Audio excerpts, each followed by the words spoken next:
әмеңгерлік салты.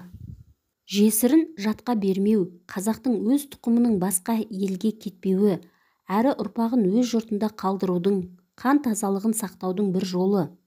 Онда баласы болса да, болмаса да, жесір қалған әйелді келген жеріндегі қайындарының біріне атастырады.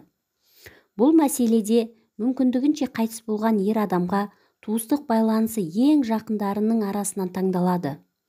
Бұл бір жағынан жетім қалған баланың жанашыр ағайынның қолында өсуіне де себеп. Өз өлтірмейді, жат жарылқамайды қағидасын ұстанған. Әрине қалыңы төленген жесір жатқа кетсе, экономикалық жақтан да тиімсіз жағы тағы бар. Ал жесірдің төркін жағы да қайта шапқан жау жаман, қайта келген қыз жаман деп ырымдап, қайтып келуіне рұқсат етпеген. Күйеуі өліп қарайтын адамы жоқ болып, қайтып келсе бетіне қара күйе жағып қойған. Қарабет болу деген осы салттан шыққан. Кейде некесіз бала туса да бетіне күйе жаққан. Алайда сәбиді періште санап тиіспеген.